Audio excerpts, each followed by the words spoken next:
जी, अपना प्रश्न पूछिए। हाँ जी, बात है जय श्री सर जी। जी, जय मसीह। सर मैं पंजाब से सर आनंदमान बोल रहा हूँ। जी, बोलिए सर। सर एक क्वेश्चन है, वो थोड़ा इसमें अविश्वासियों को पता लग जाएगा। सर जो बाइबल है इसमें यीशु मसीह की सर तुलना पत्थर से क्यों की गई है?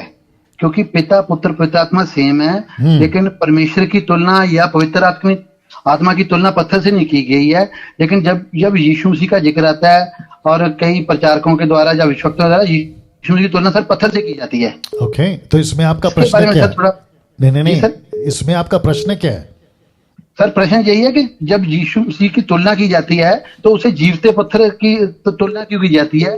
क्या पत्थर की वैल्यू से उसके किस तरह उसे कंपेयर किया जाता है यीशु मसीह को? क्योंकि वर्ल्ड में और भी सर कई कीमती चीजें हैं, लेकिन उसको यीशु मसीह को पत्थर से क्यों तुलना की जाती है? मेरा क्वेश्चन ये है। ओके, नहीं, आपने पहला लाइन बोला था ना, अविश्वासी लोग, अब वो क्या है? अविश्वासी क्यों बोला आपने? सर जो कुछ लोग अभी वचन को जानना चाहते हैं, बढ़ना चाहते हैं ना, तो वो फिर कंपेयर करते हैं कि जिस तरह आज वो लोग भी पत्थरों को पूजते हैं ना, तो मैं उस कंपेरिजन से आपसे पूछ रहा हूँ सवाल। ओके उस ओके बेस से। ओके, आपका नाम फिर से बताइए। सर आनंदमान। आनंदमान जी, लाइन में बने रहें, और 1900 के आसपास जितने दर्शक हैं वो भी लाइन में बने रहें।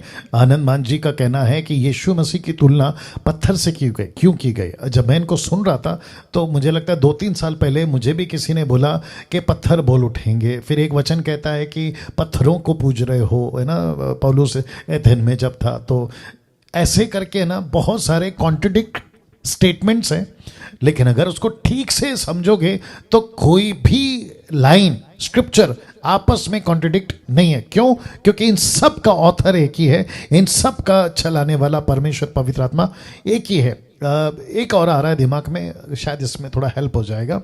अभी ये जो कॉन्ट्रडिक्ट का बात किया उसके लिए बोल रहा हूँ, ठीक है ना। आपने और मैंने भी एक फ़ोटो देखा और आपने भी देखा होगा।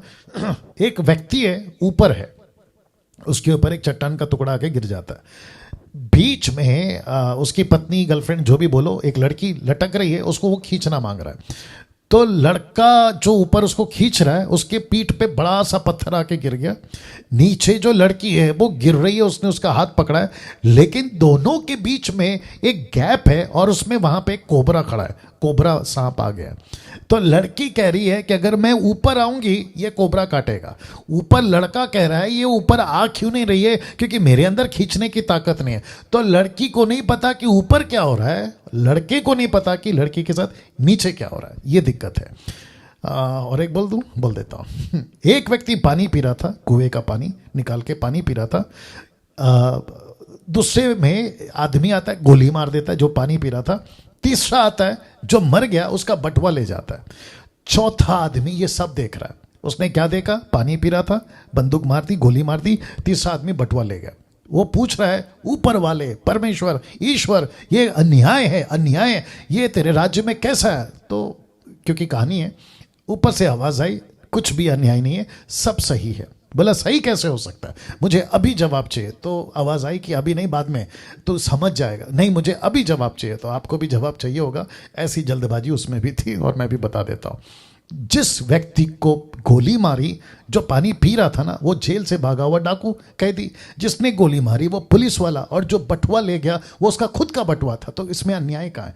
वैसे ही जब आप लोग बाइबल पढ़ते हो, कुछ चीज़ें कॉन्ट्रडिक्ट लगती है। पत्थर की पूजा मत करो। यीशु को पत्थर से तुलना किया, यहाँ पे पत्थर की आराधना हो रही है। एथेन में पौलुस जब था प्रेरितों के 17 अध्याय में, तो उसने लिखा है कि यहाँ पे बहुत सारे पत्थर है और मूर्तियाँ हैं, और एक पत्थर देखा जिसमें लिखा है अनजाने ईश्वर के लिए। वो पत्थर की पूजा कर रहे थे। अब भाई कहते हैं कि यीशु की तुलना पत्थर से क्यों? सिर्फ पत्थर से नहीं, यीशु की तुलना ज्योति से है, यीशु की तुलना रोटी से है, ब्रेड, यीशु की तुलना दरवाजे से, गेट से है, यीशु की तुलना कई जगहों से की गई है।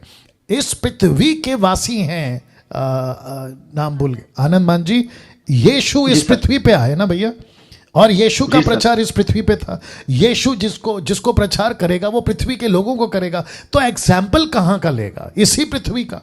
जॉन द बैप्टिस्ट कहता है उसका सूप मतलब सुपड़ा, इंग्लिश में फैन कहते हैं, जिसमें गेहूं भूसा होता है, उड़ाते हैं तो अलग अलग हो जाता है। यीशु को कहते हैं कि उसका सूप उसके हाथ में होगा, वो अपना खलिहान अच्छी रीति से साफ करेगा। तो अगर चट्टान कहता है, यीशु खुद को पहला कुरिन्थियों 14:10 में वो कहता है कि ये वो ही चट्टान है। कौन? पौलुस कहता है मूसा के टाइम पे, ये वही चट्टान है जिससे तुम पानी पीते थे।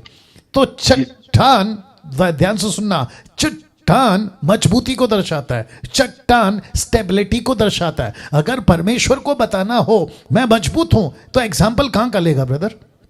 बिल्कुल सर। एग्जैक्टली यीशु को कहना हो कि मैं सख्त हूं तो कहां से एग्जाम्पल लेगा पृथ्वी का? यीशु को कहना होगा कि मैं वो बीज हूं, मैं वो गेहूं का दाना हूं जो मरने के बाद, सड़ने के बाद फिर पनपता है, कहां का लेगा? इसी पृथ्वी का। तो ऐसे करके एग्जाम्पल लेते। लेकिन यीशु पत्थर नहीं है, ये तो 100% है। यीशु गेहूं का दाना नहीं है, ये भी 100% है। यीशु किसी प्रकार का पत्थर, डायमंड या किसी प्रकार का रोटी का टुकड़ा या फिर आग, जैसे पारसी लोग का ईश्वर आग है, वो फायर की पूजा करते हैं। तो क्या यीशु मसीह फायर है? बिल्कुल नहीं। वो फायर को पैदा कर सकता है। यीशु दरवाजा है स्वर्ग का, लेकिन दरवाजा नहीं है ना, वो एग्जाम्पल है। वैसी वाली बात है ब्रदर।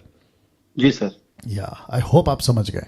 जी सर। सर एक और बात है, बात ये सिर्फ जब आप कल को सर स्टडी देंगे ना जी, तो आप सर उसमें एक बात जो अभी दो तीन पीछे आपको फोन पहले ना एक मैडम ने भी पूछा था जी, कि जो चमत्कार क्यों हो रहे हैं, जो जहां अगर वहां पर शैतान चमत्कार कर रहा है या प्रेशर चमत्कार कर रहा है, तो सर एक बात और उसमें क्लियर आप कल में वचन में करना कि जो यहूदा इस्करियोती था उसने सर प्रभु के साथ बैठकर रोटी तोड़ी और प्रभु का मतलब वो जल भी पिया ना, जिसको हम वाचकल हो बोलते हैं। तो सर क्या अगर ये यहूदा इस्करियोती अगर ये बातें ले रहा है, अगर वो प्रभु के साथ इस तरह से संबंध सही चल रहा है, तो फिर सर उसने बाद में क्यों प्रभु के साथ दगा किया? इसके बारे में सर जरूर कल क्लियर करना है ना सर। जी, इसलिए तो लिखा है ना कि तुम सावधान रहो, कहीं फंस ना जाओ। मैं वही तो कल बताने वाला हूं कि जो डिसीव करने वाला है ना शैतान, उसकी पावर इतनी होगी कि अच्छे अच्छे फंस जाएंगे। यही तो लॉजिक है। इसी को तो समझना है ना आनंद मान जी। जी सर। या मैं करूंगा, डोंट वरी। ओके जी, थैंक यू सर।